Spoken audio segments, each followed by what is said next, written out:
By the beginning of the 14th century, nearly a century had passed since Minamoto no Yoritomo established the Kamakura shogunate. To those born after the Genpei War, the military government no longer seemed like something new. It had simply become the way Japan was governed. An entire generation of samurai had grown up knowing no other political order. The emperor still resided in Kyoto, surrounded by ancient ceremonies and traditions that stretched back many centuries. The shogunate continued to govern from Kamakura, where military officials managed provincial affairs and maintained order throughout much of the country. For a time, this balance had worked remarkably well, yet every government, no matter how successful, eventually encounters new challenges. Some arrive suddenly, others appear so gradually that few people recognize them until they have grown impossible to ignore. The Kamakura government faced both. The financial burdens left by the Mongol invasions continued to weigh heavily upon the shogunate. Maintaining coastal defenses had required enormous resources. Mobilizing warriors from across the country had disrupted local economies. Weapons, horses, provisions, and construction projects all demanded money and labor. Unlike earlier civil wars, however, there had been no defeated rival whose lands could be redistributed among loyal followers. Many samurai had fulfilled their duties faithfully. Some had risked everything defending Japan. Yet the rewards they expected were often modest or delayed. Over time, dissatisfaction quietly spread. It rarely appeared as open rebellion at first. Instead, it revealed itself through smaller frustrations. A family struggling to maintain its estate. A warrior finding himself burdened by debt. Local disputes becoming increasingly difficult to resolve. None of these problems alone threatened the government. Together, however, they slowly weakened the foundations upon which it rested. At the same time, Japan itself was changing. Agriculture continued improving. New farming techniques increased harvests in many regions. Villages expanded into towns. Markets became busier. Trade connected communities that had once lived in relative isolation. Travel, while still challenging, became somewhat more common along important roads.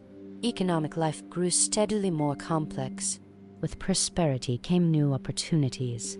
Successful merchants accumulated wealth despite occupying relatively low positions within the traditional social order. Craftsmen developed increasingly specialized skills. Temples remained important centers not only of religion but also of learning, art, and local administration. Society itself had become more dynamic than it had been during the early years of the Kamakura government. Political institutions, however, often change more slowly than the societies they govern. As frustrations increased, another conflict emerged, this time involving the imperial court itself. Emperor Go-Daigo believed that political authority should once again rest directly with the emperor rather than the military government. Unlike earlier emperors who largely accepted the existing balance of power, Go-Daigo actively sought to restore imperial rule. His ambitions placed him on a direct path toward confrontation with the Kamakura shogunate. Several attempts to challenge the military government initially failed. The emperor was forced into exile. Supporters faced punishment. For a moment, it appeared that the established order would survive. Yet beneath the surface, loyalty to the Kamakura government had already begun to weaken. Some warrior families quietly questioned whether the shogunate still deserved their unwavering support.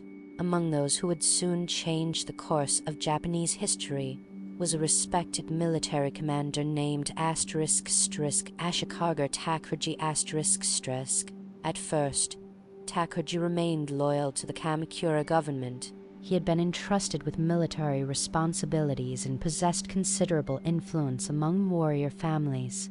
When ordered to suppress forces supporting Emperor Go-Daigo, he initially obeyed, but history often turns upon unexpected decisions. Rather than continuing to defend Kamakura, Takuji eventually changed sides. His support shifted toward the emperor.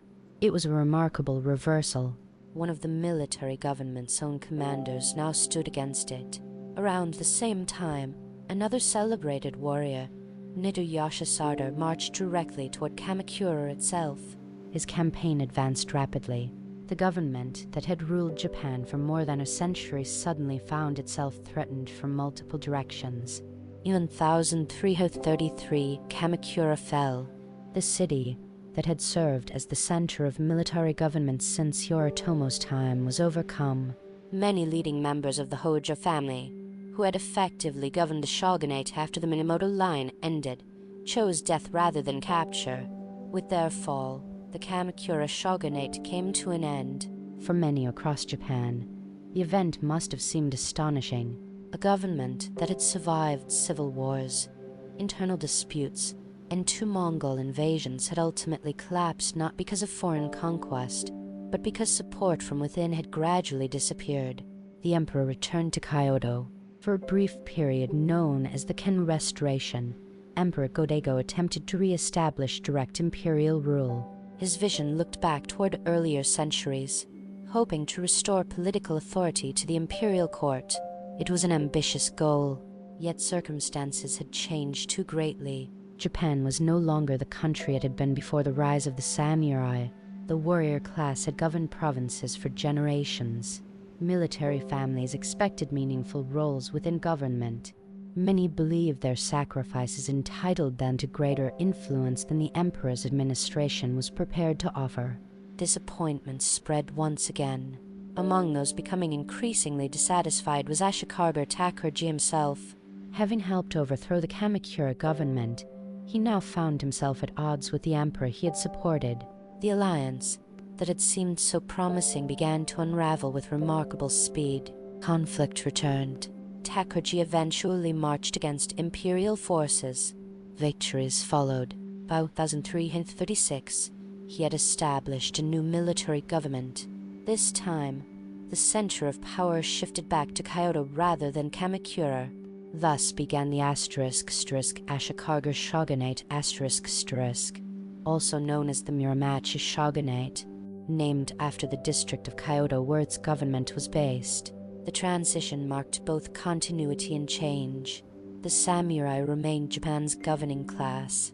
The office of shogun continued, yet political authority became less centralized than before. Powerful regional lords known as daimyo gradually acquired greater independence.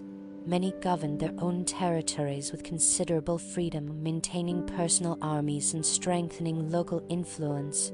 At first, this arrangement appeared manageable. The Ashikaga shoguns hoped to balance competing interests while preserving stability. For a time, they succeeded, but beneath the surface, rivalries between regional leaders quietly continued to grow. Each generation inherited old alliances, old disagreements, old ambitions. The peace achieved after the Mongol invasions had never entirely erased the desire for greater power. As decades passed, those ambitions slowly intensified. Few people could have imagined that Japan was approaching one of the most turbulent periods in its entire history, an age when castles would rise across the countryside. Powerful daimyo would compete relentlessly for survival, and the samurai would once again become warriors first, administrators second. The centuries of relative stability were drawing to a close. A new era of conflict was waiting just beyond the horizon.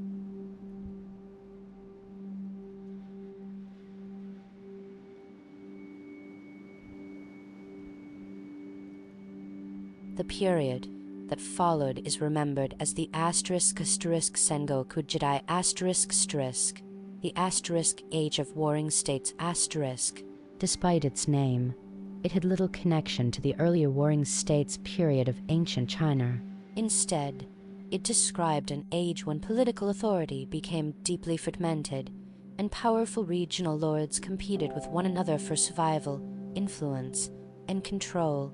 It was not a single war, nor was it fought between only 2 great families. Rather, it was a century and a half during which countless conflicts rose and faded across the Japanese islands. Alliances shifted, castles changed hands, old friendships dissolved while unexpected partnerships emerged. To those living through it, the future often seemed impossible to predict. Historians generally trace the beginning of this era to the Anin War, which began in 1467. Ironically, The conflict started over what appeared to be a familiar problem, a dispute concerning succession within the Ashikaga shogunate. Questions over who should inherit authority gradually drew influential families into opposing factions. What might have remained a political disagreement instead grew into open warfare. Kyoto itself became one of its greatest victims. For years, fighting spread through districts that had once been admired for their temples, gardens, noble residences, and quiet streets. Buildings burned, neighborhoods emptied. Many families fled the capital in search of safety elsewhere. Although the Anin War eventually came to an end, it resolved remarkably little. Instead, it weakened what remained of central authority. The Ashikaga shogunate continued to exist in name, yet many regional lords no longer looked toward Kyoto for direction. Increasingly, they governed according to their own judgment. These powerful regional rulers became known as daimyo. Some inherited long-established territories. Others rose from relatively modest beginnings through military skill, careful diplomacy, or the ability to earn the loyalty of those around them. The old political order had become far more fluid than in previous centuries. Birth still mattered, but ability mattered more than ever before. For ambitious individuals, the Sengoku Period offered opportunities that earlier generations might never have imagined. For ordinary people, however, life often became uncertain. Villages sometimes found themselves caught between competing armies. A community that owed allegiance to one lord one year might find itself serving another only a few seasons later. Harvests remained essential, regardless of politics. Rice still needed planting. Children still grew into adulthood. Temples continued offering places for prayer and reflection. Even during prolonged conflict, everyday life refused to disappear. Perhaps this is one of history's quietest lessons. Even while great events unfold, most people continue living ordinary lives. Parents worry about their children. Craftsmen repair broken tools. Merchants negotiate prices in busy markets. The world rarely pauses simply because rulers compete for power. Yet, the constant possibility of conflict shaped society in many ways. Castles became increasingly important. Earlier fortifications had often served as temporary military positions. Now, castles evolved into permanent centers of government. Many were constructed upon hills or mountains, allowing defenders to observe approaching armies from great distances. Others overlooked rivers, roads, or fertile plains that supported surrounding communities. Far more than military strongholds, these castles became administrative centers where taxes were collected, laws enforced, and economic life organized. Around their walls, towns gradually developed. Merchants established shops, artisans opened workshops, temples welcomed travelers. What had begun as defensive positions slowly grew into thriving communities. The relationship between castle and town became one of mutual dependence. The castle offered protection. The town supplied food, labor, commerce, and skilled craftsmen. Together, they formed the foundation of many Japanese cities that still exist today. Within these castles, the daily life of the samurai also continued evolving. Although warfare remained common, many warriors spent far more time managing responsibilities than fighting battles. They supervised construction projects, inspected storehouses, resolved disputes between villagers, recorded harvests, maintained roads and bridges, prepared defenses that they hoped would never actually be tested. A capable samurai needed organizational skill as much as martial ability. The image of endless combat overlooks the quieter realities that occupied much of their time. Even during war, discipline extended beyond the battlefield. Armor required constant care. Leather straps had to remain supple. Metal components needed cleaning to prevent rust. Helmets, carefully crafted by skilled armorers, protected not only the head but also reflected the status of their owner through subtle decoration. Weapons demanded similar attention. Swords were cleaned carefully after use. Bowstrings required replacement. Spears had to remain straight and balanced. Horses, perhaps the most valuable companions many warriors possessed, required daily care regardless of weather. Feeding, grooming, and maintaining healthy animals demanded patience every single day. A neglected horse could not simply be replaced overnight. Many samurai developed deep familiarity with the animals that carried them across mountains, rivers, and battlefields. The bond between rider and horse often represented years of shared experience. Meanwhile, another transformation was quietly approaching Japan from overseas. For centuries, Japanese warfare had relied primarily upon bows, spears, and swords. These weapons reflected generations of refinement. They were reliable, well understood, deeply woven into warrior culture. Then, in 1543, an unexpected event occurred. A Chinese trading vessel carrying several Portuguese merchants reached the small island of Tanegashima, south of Kyushu. Whether driven there by storms or by deliberate navigation remains uncertain. What is certain is that the visitors brought with them an unfamiliar weapon, the matchlock firearm. To those seeing it for the first time, its operation must have appeared extraordinary. Rather than relying upon physical strength or years of archery practice, it projected a lead ball using the force of burning gunpowder. The sound alone distinguished it from every traditional weapon known in Japan. Within remarkably few years, Japanese craftsmen carefully studied the foreign technology. Far from merely copying imported weapons, they improved manufacturing techniques until firearms could be produced in considerable numbers. Many daimyo quickly recognized their military potential. The arrival of firearms did not immediately replace swords or bows. Training remained essential. Reloading was relatively slow. Weather affected reliability. Yet firearms introduced entirely new possibilities to warfare. Disciplined formations could unleash devastating volleys. Castles required stronger defenses. Military tactics gradually adapted. The samurai once again demonstrated something that had characterized them since their earliest origins. They adapted, rather than clinging blindly to tradition. Many recognized that survival often depended upon learning. This willingness to change would soon prove decisive. For amid the countless rival daimyo competing across Japan, one ambitious leader was beginning to reshape the balance of power. His name was Oda Nobunaga. Few individuals would transform the Sengoku period more dramatically than he did. With bold ideas, relentless determination, and an openness to new methods of warfare, Nobunaga would begin the long process of bringing Japan's fractured provinces back together. The age of constant conflict had reached its height. Its conclusion, however, was finally beginning to appear.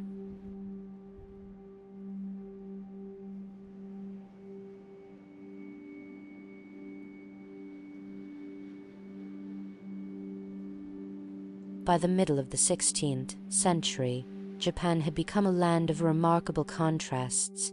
Across much of the country, fields of rice still rippled gently beneath the summer wind, their quiet rhythm unchanged from generations before.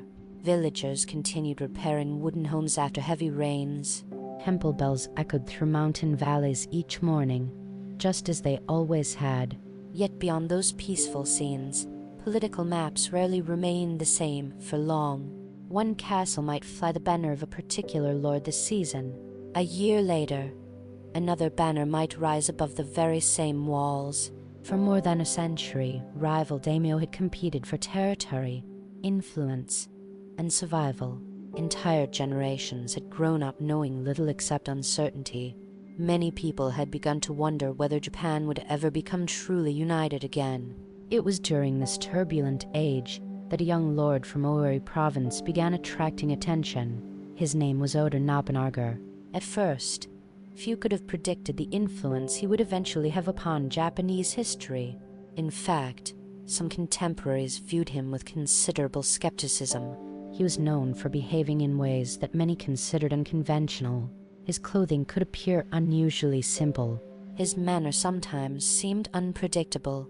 Stories from his youth describe behavior that earned him the nickname the Fool of Owari. Whether these stories were exaggerated by later writers is difficult to determine. history often enjoys reshaping remarkable individuals into memorable characters. Whatever the truth behind those early tales, one thing became increasingly clear as Nobunaga matured. Beneath his unconventional appearance lay an exceptionally capable leader. Unlike many of his rivals, Nobunaga rarely allowed tradition to limit his decisions. If an established method proved effective, he embraced it. If a new idea offered greater advantages, he considered that as well. This willingness to adapt would become one of his defining strengths. Rather than attempting to preserve the past exactly as it had always been, he focused upon what would best achieve his goals. Those goals were ambitious, more ambitious than many people initially realized. Nobunaga did not merely seek to strengthen his own province. He envisioned bringing much of Japan under stable rule once again. It was an extraordinary undertaking. The country remained divided among numerous powerful daimyo. Many had governed their territories independently for decades. Each possessed loyal retainers, fortified castles, experienced armies, and long memories of past rivalries. Uniting such a landscape required far more than military skill alone. It demanded diplomacy, careful planning, economic understanding, and perhaps above all, patience. One of Nobunaga's earliest significant victories came in 1560 at the Battle of Okazama. The circumstances appeared almost impossible. His opponent, Imagaru Yashimoto, commanded an army several times larger than Nobunaga's own forces. Many observers likely expected the smaller army to retreat or seek negotiations. Instead, Nobunaga chose another path. Carefully studying both the terrain and the weather, he recognized an unexpected opportunity. During a powerful summer storm, his forces advanced through hills and forests, approaching the enemy camp while heavy rain reduced visibility. The attack came with astonishing speed. Confusion spread through the larger army before many soldiers fully understood what was happening. When the battle ended, Imagaru Yashimoto had been killed. The victory shocked much of Japan. It demonstrated that thoughtful planning could sometimes overcome overwhelming numerical disadvantage. The battle also transformed Nobunaga's reputation. He was no longer simply a regional lord. He had become a leader worthy of national attention. As the years passed, his influence steadily expanded. One province after another acknowledged his authority, sometimes through alliances, sometimes through negotiation, and occasionally through military campaigns. Yet Nobunaga understood something that many earlier rulers had overlooked. Military victories alone could never sustain a nation. Prosperity mattered just as much. He therefore encouraged commerce throughout territories under his control. Restrictions that had long limited trade in certain regions were reduced. Markets became more active. Merchants found greater opportunities to travel safely between towns. Economic growth strengthened not only local communities, but also the resources available to support stable government. This practical approach reflected Nobunaga's broader outlook. He viewed wealth, agriculture, roads, and trade not as separate concerns, but as foundations supporting political stability. A peaceful country required more than strong armies. It required functioning communities. The arrival of European merchants and missionaries during the 16th century introduced additional opportunities. Portuguese traders continued bringing goods previously unfamiliar to Japan. Among them were improved firearms, new forms of trade, and knowledge originating far beyond East Asia. Nobunaga proved remarkably open to these foreign influences. Rather than rejecting unfamiliar ideas simply because they came from distant lands, he evaluated them according to their usefulness. This attitude became especially apparent in his military reforms. Earlier generations of samurai had emphasized mounted archery and individual combat. Firearms, although introduced decades earlier, remained relatively limited in many regions. Nobunaga recognized that disciplined formations of soldiers equipped with matchlock guns could dramatically alter the outcome of battles. Perhaps the most famous example came during the Battle of Nagashino in 1575. His opponent, the renowned Taketer clan, possessed some of the finest cavalry in Japan. For years, mounted charges had inspired admiration throughout the country. Rather than confronting them through traditional methods alone, Nobunaga organized groups of arquebusiers behind wooden defensive barriers. Instead of firing all at once before slowly reloading, the soldiers fired in carefully coordinated rotations. While one line discharged its weapons, another reloaded, a third prepared to fire next. This continuous rhythm maintained steady pressure upon the advancing attackers. Modern historians continue discussing exactly how these tactics unfolded. Some details recorded in later chronicles may have been simplified or embellished. Nevertheless, there is broad agreement that Nobunaga's effective use of firearms marked an important moment in the evolution of Japanese warfare. It was not that swords suddenly became obsolete. Far from it. Samurai continued carrying swords as symbols of status and practical weapons alike. Spears remained essential. Archery retained its importance. Instead, firearms became another tool within an increasingly sophisticated military system. Nobunaga's greatest strength lay not in replacing old traditions. It lay in combining tradition with innovation. This balance extended beyond the battlefield. He invested in the construction of magnificent castles that served not merely as fortresses but also as administrative centers. Among the most remarkable was Azuchi Castle, overlooking the eastern shore of Lake Biwa. Unlike many earlier castles hidden deep within mountains, Azuchi projected confidence. Its impressive architecture reflected both military strength and political ambition. Visitors approaching its walls would have understood immediately that they stood before the residence of one of Japan's most powerful leaders.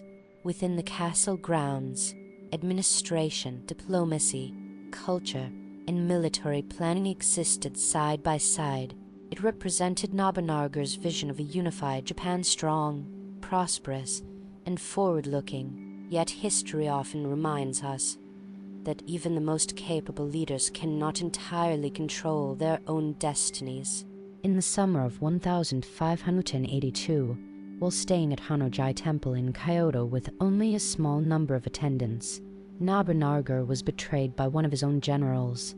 The attack came suddenly. Surrounded with little hope of escape, he met his end there. The circumstances of his final hours have been remembered for centuries. Some details remain uncertain. Others have become part of Japanese legend. What remains beyond doubt is that his death came before his great ambition had been fully realized. Japan was closer to unification than it had been for generations, but the task remained unfinished. Fortunately for that vision, one of Nobunaga's most trusted followers would soon step forward to continue the work. His name was Toyotomi Hideyoshi. Born not into a powerful warrior family but into remarkably humble circumstances, his rise would become one of the most extraordinary stories in all of Japanese history.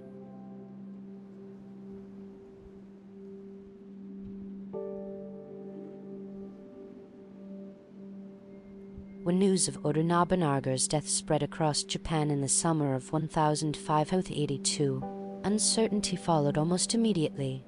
For years, many had believed that he alone possessed the determination and ability to reunite the country.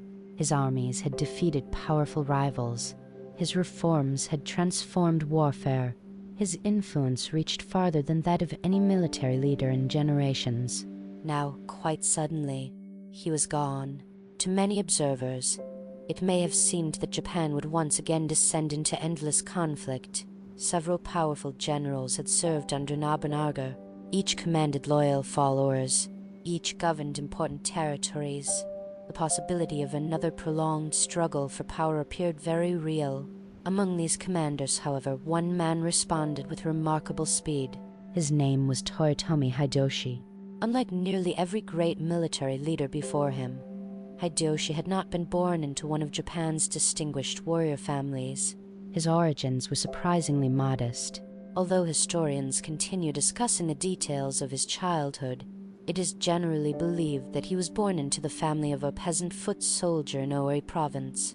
In an age when family lineage often determined opportunity, such beginnings offered few advantages. Yet Hideyoshi possessed qualities that could not easily be inherited. He observed carefully. He learned quickly. Perhaps most importantly, he understood people. Long before becoming one of Japan's most powerful figures, Hideyoshi had entered the service of Oda Nobunaga. At first, his responsibilities were humble. Later generations sometimes described him carrying sandals for his lord, though such stories have likely become simplified over time. Whether entirely accurate or not, they reflect an important truth. Hideyoshi rose through ability rather than birth. Step by step, responsibility increased. He demonstrated skill in administration. He organized supplies efficiently. He negotiated with allies. He supervised construction projects. When military campaigns required capable leadership, he consistently proved dependable. Nobunaga rewarded competence wherever he found it. Hideyoshi became one of the clearest examples of that philosophy. Upon learning of Nobunaga's death, Hideyoshi acted decisively. Rather than becoming trapped in uncertainty, he quickly concluded peace with enemies he had been fighting only days earlier. Freed from that campaign, he marched his army toward Kyoto with astonishing speed. His movements surprised both allies and rivals. Within only a short time, he confronted H.I. Mitsuhide, the general responsible for Nobunaga's betrayal. The confrontation took place at the *** Battle of Yamazaki ***. It lasted only a single day. Hideyoshi emerged victorious. Mitsuhide's brief attempt to seize power collapsed almost as quickly as it had begun. For many throughout Japan, Hideyoshi's swift response restored a measure of stability during an extremely uncertain moment. Yet defeating Nobunaga's betrayer did not automatically make Hideyoshi the country's unquestioned leader. Other influential generals still remained. Each possessed capable armies. Each commanded loyal retainers. Negotiation became just as important as military strength. During the years that followed, Hideyoshi carefully expanded his influence. Some rivals accepted alliances. Others eventually submitted after military campaigns. Unlike leaders who sought unnecessary destruction, Hideyoshi often preferred solutions that preserved stability. Whenever possible, he understood that a peaceful province contributed far more to the nation's future than one left devastated by prolonged warfare. Gradually, the territories recognizing his authority continued to grow. As political unity expanded, Hideyoshi turned increasing attention toward rebuilding the country itself. Many roads damaged during decades of conflict were repaired. Trade flourished under greater security. Markets became busier as merchants once again traveled with growing confidence between provinces. Agricultural production increased in many regions. Communities that had spent generations preparing for conflict slowly began experiencing something many had scarcely known during their lifetimes: predictability. Perhaps one of Hideyoshi's most significant administrative achievements was the Teiko Land Survey. Teams of officials traveled throughout Japan carefully measuring farmland and recording agricultural production. To modern readers, such work may sound routine. For 16th century Japan, however, it represented an enormous undertaking. Knowing how much land existed, who cultivated it, and how productive it was allowed taxation to become more consistent and government planning far more reliable. Rice, measured in units known as koku, became an increasingly standardized way of estimating both agricultural output and economic wealth. A single koku was traditionally considered enough rice to feed one person for roughly a year. By using this system, Hideyoshi established a clearer understanding of the resources available throughout the country. This administrative precision strengthened political stability in ways that dramatic military victories alone never could. Hideyoshi also introduced reforms intended to define social responsibilities more clearly. One of the best known was the ** sword hunt ** of 1588. Government officials collected weapons from many farming communities. To modern audiences, this decision may seem unusually strict. Yet Hideyoshi believed that separating the responsibilities of farmers and professional warriors would reduce local uprisings and encourage greater order. Farmers could devote themselves to agriculture. Samurai would serve as the military class. Whether every consequence proved beneficial remains a subject historians continue discussing today. Like many major reforms, its effects varied across different regions. Nevertheless, it reflected Hideyoshi's desire to build a society governed by greater stability than the Sengoku era had allowed. His ambitions, however, extended beyond Japan itself. After achieving remarkable success in unifying the country, Hideyoshi began envisioning campaigns beyond the Japanese islands. In 1592, Japanese armies crossed the sea to invade Korea, intending ultimately to advance toward Ming China. The campaign began with rapid successes. Several important cities were captured during the early stages. Yet maintaining military operations across the sea proved extraordinarily difficult. Supply lines stretched across dangerous waters. Korean resistance strengthened. The brilliant naval commander Yi Sun-sin repeatedly disrupted Japanese supply fleets, making sustained occupation increasingly challenging. The conflict continued for several years. A second invasion followed in 1597. Despite the courage displayed by countless soldiers on every side, the campaigns ultimately failed to achieve Hideyoshi's larger ambitions. When Hideyoshi died in *1598*, Japanese forces gradually withdrew from Korea. His passing left Japan facing another uncertain transition. The country had come farther toward unity than at any point in generations. The long centuries of civil war had largely ended. Roads were safer, agriculture had recovered, administration had grown more organized. Yet one crucial question remained unanswered. Who would preserve this hard-won stability? Hideyoshi's chosen heir was still only a young boy. A council of powerful daimyo was appointed to govern until he reached adulthood. Among those entrusted with this responsibility stood one man whose patience rivaled that of Minamoto no Yoritomo centuries earlier. Throughout Nobunaga's rise, throughout Hideyoshi's unification, he had waited. He had observed. He had strengthened his own position without unnecessary haste. His name was Tokugawa Ieyasu.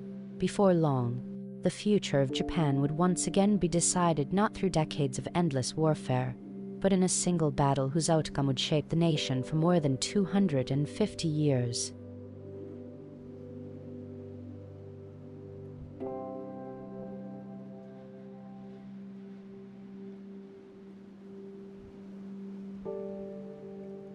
By the closing years of the 16th century, Japan stood upon the edge of a new chapter. The long centuries of constant warfare had exhausted nearly everyone. Generations had grown up knowing uncertainty as an ordinary part of life. Children had become adults while armies marched across provinces. Castles had risen, fallen, and risen once again beneath different banners. Fields had been planted in the shadow of conflict for longer than many families could remember. Now, for the first time in generations, lasting peace seemed almost within reach. Yet history often reserves its greatest turning points for the moments when everything appears closest to resolution. Following Toyotomi Hideyoshi's death in 1598, the country faced an unavoidable problem. His son and designated heir, Toyotomi Hideyoshi, was still a child. A government could not easily be guided by someone so young, especially after decades of civil war. To preserve stability, Hideyoshi had appointed a council of powerful daimyo to govern until his son reached adulthood. Among these men, one figure possessed more experience than almost anyone else: Tokugawa Ieyasu. By this point in his life, Ieyasu had already witnessed nearly every major transformation of 16th century Japan. He had lived through the final years of the Sengoku Period. He had fought alongside Oda Nobunaga. He had worked under Toyotomi Hideyoshi. He had survived victories, defeats, betrayals, shifting alliances, and political uncertainty. Perhaps more importantly, he had learned one lesson that history repeatedly rewards: patience. Unlike commanders who sought immediate glory, Ieyasu rarely acted without careful preparation. He preferred steady progress over unnecessary risk. Many historians have remarked upon this quality. While Nobunaga often appeared bold and revolutionary, and Hideyoshi energetic and ambitious, Ieyasu possessed an extraordinary ability to wait for the right moment. It was not hesitation, it was discipline. He understood that lasting success often belonged to those who allowed circumstances to mature before acting. As tensions gradually increased among the leading daimyo, political disagreements became increasingly difficult to resolve. Some believed authority should remain firmly with the Toyotomi family. Others saw Ieyasu as the leader most capable of preserving order. Old rivalries resurfaced, new alliances formed. Messengers traveled constantly between castles. Letters carried promises, warnings, and carefully chosen words intended to secure support before open conflict began.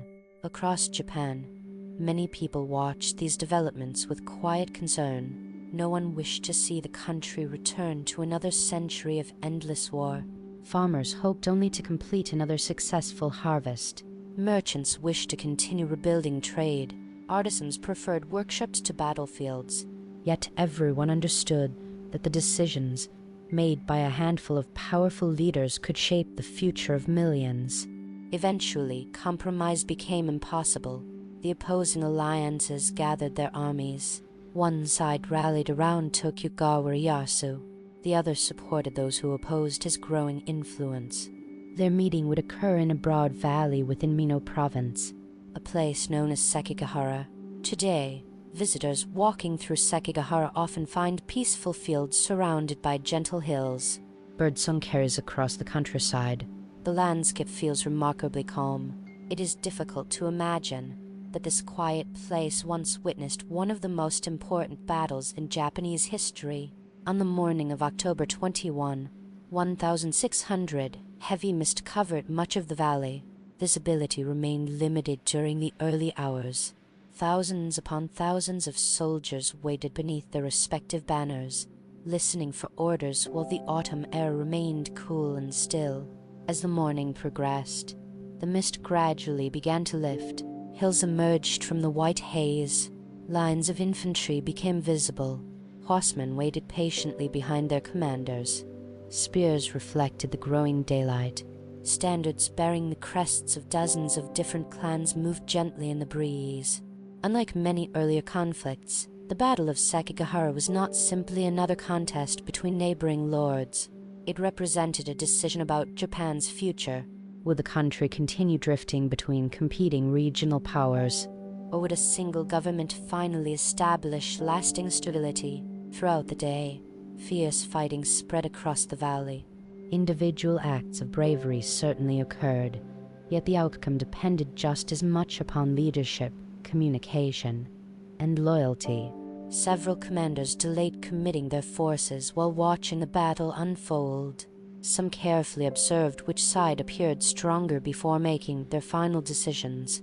One of the most famous moments involved Tokugawa Hideyoshi, positioned upon higher ground. His army remained inactive for much of the morning. Both sides watched him closely. Would he support the Western Alliance, or would he change sides? Eventually, Tokugawa committed his forces against those he had originally been expected to support. His decision dramatically altered the balance of the battle. Other commanders followed. Momentum shifted steadily toward Tokugawa Ieyasu. By afternoon, the outcome had become increasingly clear. The Western army collapsed. Many of its leaders were killed, captured, or forced into flight. For those who survived, the consequences reached far beyond personal defeat. An entire political era had come to an end. Unlike the prolonged struggles that characterized much of the Sengoku period, Sekigahara effectively decided the future in a single day. 3 years later, in 1603, the emperor formally appointed Tokugawa Ieyasu as shogun. With that appointment, the Tokugawa shogunate, often called the Edo shogunate, officially began. Its administrative center was established in the city of Edo a settlement that would later become modern-day Tokyo. At the time, Edo was far smaller than Kyoto. Few could have imagined that it would eventually grow into one of the largest cities on Earth. Ieyasu, however, recognized its advantages. Its location allowed effective communication, with eastern Japan, while remaining connected to the rest of the country through expanding road networks and coastal shipping. From Edo, he began constructing something that previous generations had sought but never fully achieved. Not merely victory, not merely unification, but enduring peace. For the samurai, another profound transformation was about to begin. Many who had spent generations preparing for war would soon discover that the greatest challenge of their lives was no longer learning how to fight. It was learning how to live during peace. The sword would remain at their side, yet for more than 2.5 centuries, many would never be called upon to use it in battle.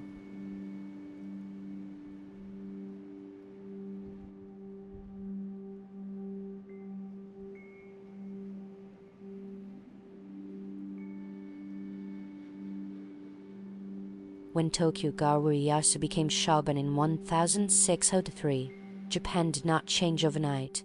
No single sunrise marked the beginning of a completely different world. The mountains remained where they had always stood. The rivers continued flowing toward the sea. Rice fields still reflected the changing colors of the sky as farmers worked from dawn until dusk. Yet beneath these familiar rhythms, something extraordinary had begun. For the first time in many generations, Japan entered an age in which peace, not war, would become the expectation. Historians call this period the Edo Period, named after the city that served as the seat of the Tokugawa government. It would last for more than 260 years. Few governments anywhere in the world have maintained such remarkable stability for so long. The peace achieved by the Tokugawa was not accidental. It was carefully constructed. Ieyasu understood something that previous generations had learned through painful experience. Military victory alone could unite a country. Only wise administration could keep it united. The great daimyo who had once commanded independent armies still possessed considerable wealth and influence. Allowing them complete freedom, however, risked returning Japan to the rivalries of the Sengoku era. The Tokugawa government therefore introduced policies designed to maintain balance without unnecessary conflict. One of the most significant became known as Sankinkadai, often translated as the alternate attendance system. Under this arrangement, powerful daimyo were required to spend alternating years in Edo, while they returned to govern their own domains. Members of their families often remained in the city. To modern readers, this may sound restrictive, yet the system served several purposes at once. Traveling regularly between Edo and distant provinces required enormous resources. Maintaining residences in two locations proved expensive. As a result, few daimyo possessed the wealth necessary to finance large-scale rebellions. At the same time, frequent journeys strengthened communication between different regions of the country. Roads improved. Post stations expanded. Inns welcomed travelers from every province. Merchants followed these routes, carrying goods alongside officials and retainers. What began as a political policy gradually encouraged economic growth. The highways of Edo, Japan became some of the busiest in the country. Perhaps the most famous was the Takeda Road connecting Edo with Kyoto. Day after day, one might encounter an extraordinary variety of travelers. Samurai riding on horseback beneath their clan banners. Merchants balancing goods upon wooden carts. Pilgrims walking toward famous shrines. Monks traveling quietly between temples. Artisans seeking work in growing castle towns. Each journey contributed in its own small way to the gradual weaving together of the nation. Meanwhile, Edo itself underwent a remarkable transformation. When Tokugawa Ieyasu first established his government there, it remained a relatively modest settlement. Over the following decades, however, the city expanded with astonishing speed. Canals were dug, bridges connected growing neighborhoods. Markets filled with merchants selling rice, paper, textiles, ceramics, tea, and countless everyday necessities. Wooden houses stretched outward in carefully organized districts. Castle walls surrounded the political heart of the city. By the 18th century, Edo had become one of the largest cities in the world. Its population likely exceeded 1 million people. To imagine such a place is to picture constant movement. Before sunrise, fishermen carried fresh catches toward busy markets. Craftsmen opened the wooden shutters of their workshops. Tea houses prepared for visitors. Street vendors arranged seasonal produce beneath simple awnings. Children hurried along narrow lanes carrying small bundles for their families. Messengers moved quickly between government offices. Despite its enormous size, much of the city remained built from wood. As a result, fire became one of Edo's greatest dangers. Large fires occasionally swept through entire neighborhoods, requiring constant rebuilding. The people of Edo became remarkably skilled at reconstruction. Entire districts could be restored with surprising speed, reflecting both the resilience and cooperation of the city's inhabitants. For the samurai, however, peace brought unexpected changes. Many families who had spent generations preparing for war now found themselves serving primarily as administrators. Their responsibilities shifted steadily away from the battlefield. A samurai might spend his morning reviewing official documents, the afternoon settling disputes over irrigation or land boundaries, the evening studying history, philosophy, or calligraphy by lamplight. Swordsmanship remained important. Training continued. Yet for many months or even years passed without drawing a blade in anger. This gradual transformation reshaped the identity of the warrior class. The sword remained a visible symbol of status. The famous pair of swords, known as the daisho, identified a samurai wherever he traveled. Yet increasingly, these weapons represented responsibility rather than constant combat. To carry them was to carry the expectation of self-discipline. Education flourished during this peaceful age. Schools established by both domains and private teachers welcomed increasing numbers of students. Many samurai devoted considerable attention to literature, mathematics, history, military theory, and philosophy. Calligraphy became not merely a practical skill but an admired art. Beautiful handwriting reflected careful character just as much as technical ability. Libraries expanded. Books circulated more widely than in earlier centuries. Woodblock printing allowed knowledge to reach far larger audiences than ever before. Culture itself entered a remarkable period of creativity. The theater known as kabuki attracted enthusiastic audiences. The elegant puppet theater called ****Bunraku** developed into one of Japan's most sophisticated performing arts. Poets composed verses celebrating both ordinary life and the changing seasons. Artists created the colorful ukiyo-e woodblock prints that continue to be admired around the world today. Scenes of snow-covered villages, travelers crossing famous bridges, cherry blossoms drifting through the spring air, quiet evenings beside rivers illuminated by lantern light. These works captured not kings or great battles, but the beauty of everyday existence. Perhaps that is one reason they continue speaking to us centuries later. Peace allowed people the freedom to notice such moments. Even the tea ceremony, refined over generations, reflected the spirit of the age. Its deliberate movements encouraged participants to slow their thoughts. Every gesture possessed quiet meaning. The sound of boiling water, the texture of handmade pottery, the faint fragrance of freshly prepared tea. These simple experiences reminded participants that beauty often resides within ordinary moments rather than extraordinary events. For many samurai, such practices complemented martial discipline beautifully. Calmness did not weaken strength. It refined it. Yet no period of peace lasts forever.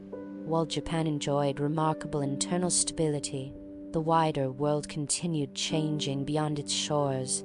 Across Europe, the scientific revolution gave way to the Enlightenment. Ships crossed oceans with increasing frequency. Trade expanded across continents. Industrial technology slowly began transforming economies. Powerful nations looked outward, seeking new markets and influence. For much of the Edo period, Japan had deliberately limited contact with much of the outside world. That choice preserved stability for generations. Eventually, however, Events beyond Japan's control would arrive upon its shores. When they did, they would challenge the foundations of the Tokugawa order itself. The peaceful world the samurai had spent centuries protecting was about to encounter an entirely new age, one driven not by swords and castles, but by steam, industry, and the growing power of a rapidly changing world.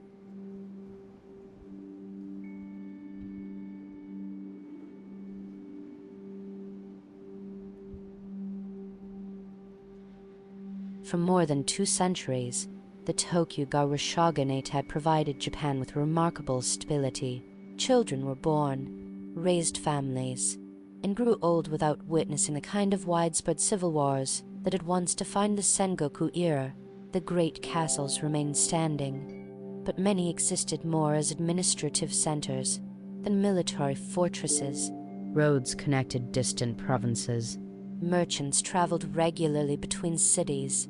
Poets, scholars, craftsmen, and artists flourished during an age that valued order and continuity. To many people living during the early 19th century, it may have seemed that this peaceful arrangement would continue indefinitely. History, however, has a quiet way of reminding every generation that no society exists in complete isolation. While Japan experienced centuries of relative stability, the world beyond its shores continued changing at an extraordinary pace. Across Europe and North America, the Industrial Revolution transformed manufacturing, transportation, and communication. Steam engines powered ships that no longer depended entirely upon favorable winds. Factories produced goods on an unprecedented scale. Governments increasingly looked beyond their own borders, seeking new markets and strategic influence throughout Asia and the Pacific. These global developments unfolded gradually. For many years, they remained distant from the everyday lives of most people in Japan. Then, during the summer of 1853, unfamiliar ships appeared in Edo Bay. Their arrival immediately attracted attention. Unlike the wooden sailing vessels that Japanese people had long been accustomed to seeing, these warships were driven by steam engines. Dark smoke rose steadily from their funnels as they crossed the water. To many observers watching from the shoreline, the sight must have seemed almost unreal. The vessels later became known in Japan as the Black Ships, partly because of the dark smoke they produced and the appearance of their hulls. They were commanded by the American naval officer Commodore Matthew Perry. Perry carried a letter from the President of the United States. Its purpose was straightforward. The United States sought diplomatic relations with Japan. American ships crossing the Pacific also desired ports where they could obtain supplies, fresh water, and assistance when necessary. Perry made it clear that he intended to return for an answer. His arrival placed the Tokugawa government in an extraordinarily difficult position. For generations, Japan had carefully regulated foreign trade through a limited number of approved channels. This policy is often described by the Japanese term sakoku, meaning a system of tightly controlled foreign relations rather than absolute isolation. Trade with Dutch and Chinese merchants continued through Nagasaki under strict supervision, and diplomatic relations with neighboring states also remained. Japan had never been completely cut off from the world. Instead, it had chosen to manage foreign contact very carefully. Now, however, powerful industrial nations possess technologies unlike anything seen when those policies had first been established. The Tokugawa leadership faced a question with no easy answer. Should they refuse foreign demands and risk military conflict? Or should they negotiate, knowing that doing so might weaken long-standing political traditions? Neither choice promised complete safety. When Perry returned the following year with an even larger fleet, negotiations moved forward. In 1854, Japan signed the Convention of Kanagawa, opening limited relations with the United States. Additional treaties with other Western nations soon followed. Some Japanese welcomed opportunities for increased trade and access to new knowledge. Others viewed these agreements with deep concern, believing that foreign influence threatened both political stability and traditional culture. Debates spread throughout the country. Within castles, government offices, temples, and private homes, people discussed Japan's future with increasing urgency. The disagreements extended beyond foreign policy alone. Many questioned whether the Tokugawa shogunate still possessed the strength necessary to guide the nation through such profound international change.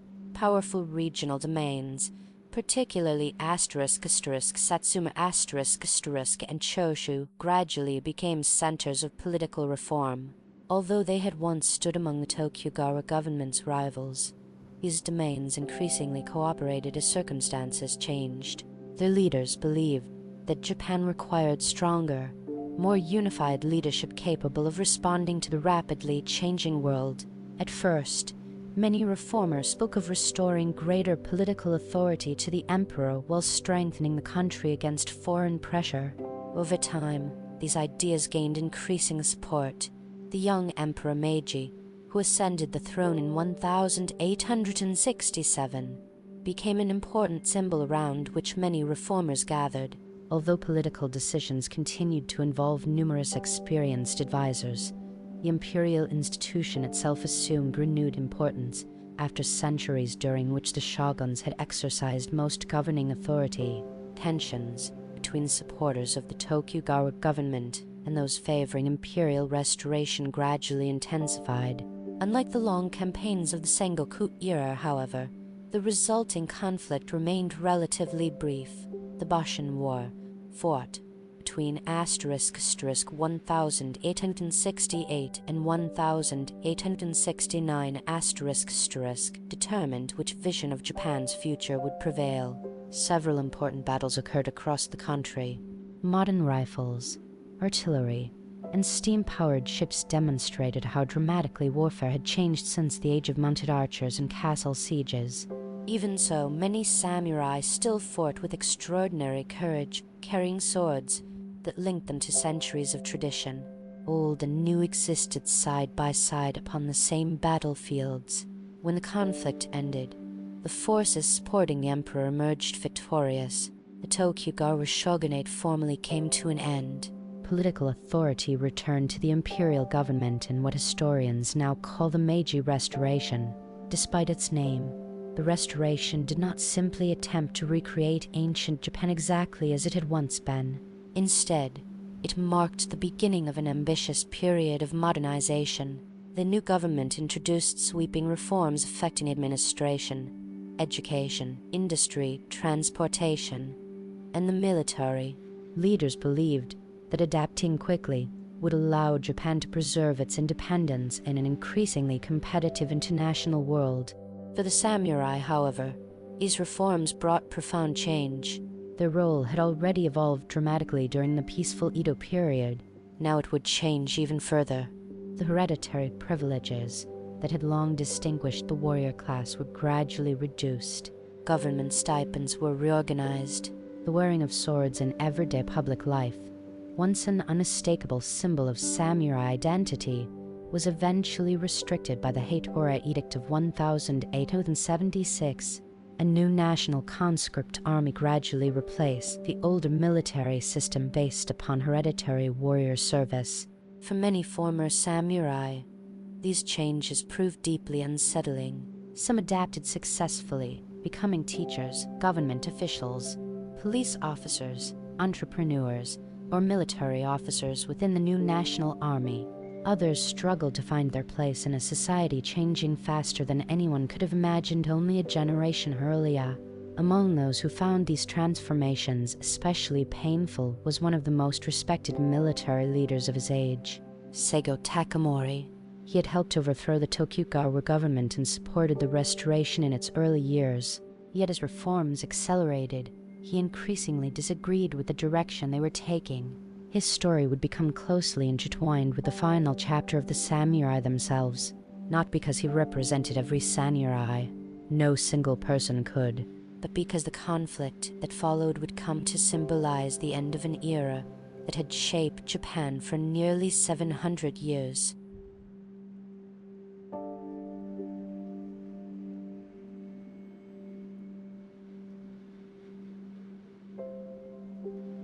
In the years that followed the Meiji Restoration, Japan changed with a speed that surprised even many of those guiding the reforms.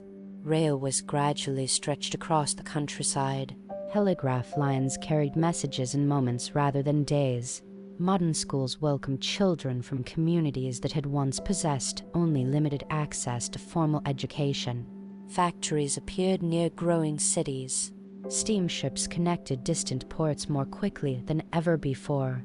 Every generation experiences change. For the people of 19th century Japan, however, those changes often arrived within a single lifetime. An elderly former samurai might remember traveling by horseback as a young man while watching locomotives race across the landscape in old age. The contrast must have seemed extraordinary. For many former warriors, adapting to this new world proved difficult but possible. Some entered government service. Others became teachers, passing discipline and learning to younger generations. Many served in the newly organized military, applying centuries of martial experience to modern institutions. Others became police officers, administrators, engineers, or businessmen. Their responsibilities changed. Their sense of duty often remained. Not everyone accepted the reforms so readily. Among the most respected figures of the era was Seigo Takamori, a leader from the Satsuma domain who had played an important role in bringing about the Meiji Restoration. He was admired by many for his honesty, military ability, and personal character. Yet, as the new government continued reducing the privileges once associated with the samurai class, Seigo grew increasingly concerned. His disagreements were complex. They extended beyond questions of swords or social status. Like many of his contemporaries, he wrestled with difficult questions about how rapidly a nation should change while still preserving its traditions. History rarely presents such questions with simple answers. People who cared deeply about Japan's future often reached very different conclusions. By 1877, tensions had become impossible to ignore. Former samurai and Satsuma increasingly opposed the central government. Seigo eventually found himself leading a movement that historians remember as the Satsuma Rebellion. It would become the largest and final major uprising of the former samurai against the Meiji government. The conflict unfolded primarily in southern Kyushu. Government forces, equipped with modern rifles, artillery, and supported by national conscription, confronted troops that included many experienced former samurai. Traditional courage remained abundant on both sides. Many government officers themselves had once belonged to samurai families. The conflict was therefore not simply old Japan fighting new Japan. In many ways, it was Japanese people struggling to determine what their nation's future should become. As the months passed, the government's numerical and industrial advantages gradually became overwhelming. Modern logistics supplied ammunition and equipment more efficiently than earlier generations could have imagined. Railways and steamships allowed resources to move more rapidly than during the Sengoku Period. The very modernization that had transformed Japan now shaped the outcome of its own internal conflict. In September of 1877, the rebellion came to its end near Shirayama, overlooking Kagoshima. Seigo Takamori was killed during the final stages of the battle. Exactly how his final moments unfolded remains uncertain. Later stories added dramatic details that cannot always be verified by historical evidence. What historians agree upon is simpler. With the defeat of the rebellion, organized resistance by former samurai effectively came to an end. For this reason, Seigo is sometimes remembered as the last samurai. It is a memorable phrase, yet like many memorable phrases, it should be understood carefully. He was not literally the final person to belong to the samurai class, nor did every samurai share his views. Thousands of former samurai continued contributing to Japanese society in countless different ways long after 1877. Some welcomed modernization, some questioned it. Most, like people in every age, simply adapted as best they could to changing circumstances.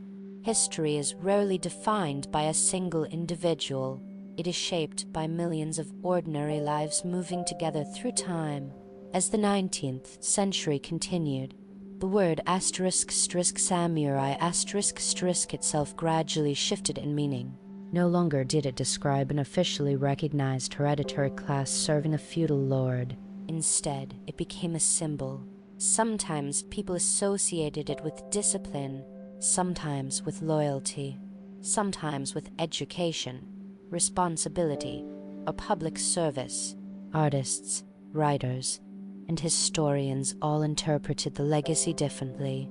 Popular stories often celebrated dramatic sword duels and heroic last stands. Such tales remain entertaining, but they capture only one small part of a much larger history. The real samurai lived remarkably varied lives. Some spent decades without participating in a single battle. Many devoted themselves to administration rather than warfare.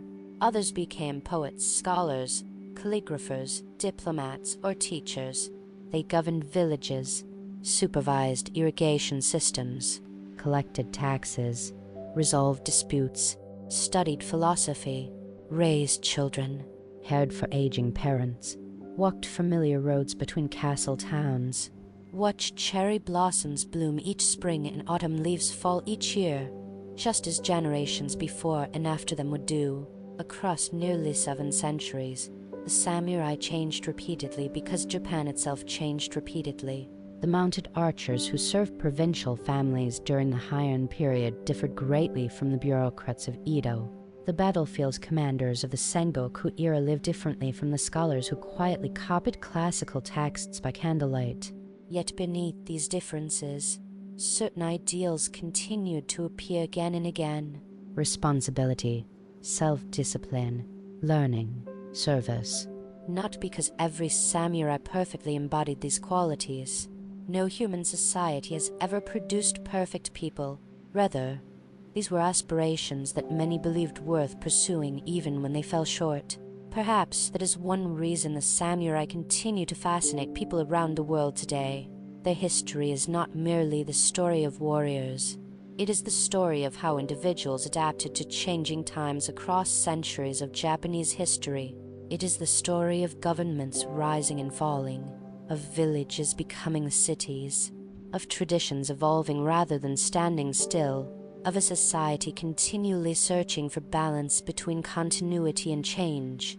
If one quietly traces the path from the provincial horsemen of the late Heian period to the modern streets of Tokyo, the journey reveals something larger than the history of a single social class. It reveals the history of Japan itself. The castles remain. Many temples still stand where generations once prayed. Ancient roads survive beneath modern highways. Old family names continue alongside new professions. The sword may no longer define public life, but the questions that shape the samurai remain familiar. How should power be used? How should knowledge be preserved? How should duty be balanced with compassion? Every generation answers those questions differently.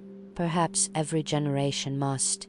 And so, as the evening settles once more across the mountains and rivers of Japan, the footsteps of the samurai slowly fade into history, not disappearing entirely, but becoming part of the quiet landscape they helped shape for centuries.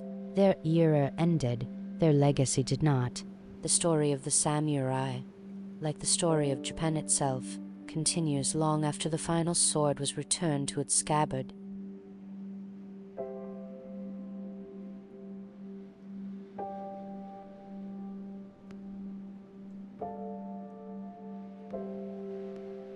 And now, as our journey through the centuries gently comes to its close, the sounds of distant battles have long since faded. The banners that once fluttered above countless castles have been lowered. The horses that carried mounted archers across wide valleys no longer wait beside wooden stables. The roads once traveled by armored retainers are now walked by ordinary people going quietly about their daily lives. Yet if you were to travel through Japan today, echoes of those centuries remain almost everywhere. A castle rising above a modern city, a narrow stone path leading toward an ancient shrine, a weathered gate standing beneath towering cedar trees. a quiet Zen garden where only the sound of wind and birds disturbs the silence. A bridge crossed by countless generations before us. History is a gentle way of remaining present, even after the people themselves have disappeared. Throughout this long journey, we have met many remarkable individuals. Minamoto no Yoritomo, who established Japan's first enduring military government. Minamoto no Yoshitsune, whose victories became woven into both history and legend. Emperor Go-Daigo, who sought to restore imperial authority. Ashikaga Takuji, whose choices reshaped the political landscape. Oda Nobunaga, who challenged old assumptions with bold new ideas. Toyotomi Hideyoshi, whose extraordinary rise demonstrated how ability could sometimes overcome humble beginnings. Tokugawa Ieyasu, whose patience helped create more than 2.5 centuries of relative peace. And Seigo Takamori, whose life came to symbolize the difficult transition from one age to another. Each lived under different circumstances. Each faced different challenges. None could have imagined the Japan that would eventually follow, yet history is rarely built only by famous names. Behind every celebrated leader stood thousands of people whose names have largely been forgotten. Farmers who planted rice each spring despite uncertain harvests. Blacksmiths who patiently forged tools and armor. Carpenters who raised temples, bridges, and homes from carefully shaped timber. Merchants who carried goods along dusty roads between distant provinces. Monks who quietly copied manuscripts by candlelight. Children who grew into adults during times of both peace and conflict. Parents who hoped simply to provide a better future for the next generation. These ordinary lives formed the true foundation upon which history rested. Without them, no castle could have been built, no army supplied, no government sustained. Their stories are quieter than the tales of famous battles, yet they are no less important. Perhaps that is one of history's greatest lessons. The events that fill books are often shaped by people whose names those books never record. The samurai themselves were never frozen in time. Across nearly 7 centuries they changed again and again. They began as provincial warriors serving powerful families. They became military governors, castle defenders, administrators, scholars, teachers, officials. Some spent their lives upon battlefields. Others spent theirs surrounded by books, official records, or classrooms. To imagine every samurai as a master swordsman constantly seeking combat is to overlook the remarkable variety of lives they actually lived. Like every community throughout history, they were individuals rather than symbols. Some were wise. Some were flawed. Some were compassionate. Others were ambitious. Many were likely ordinary people trying to fulfill the responsibilities placed before them. History becomes richer when we remember that complexity.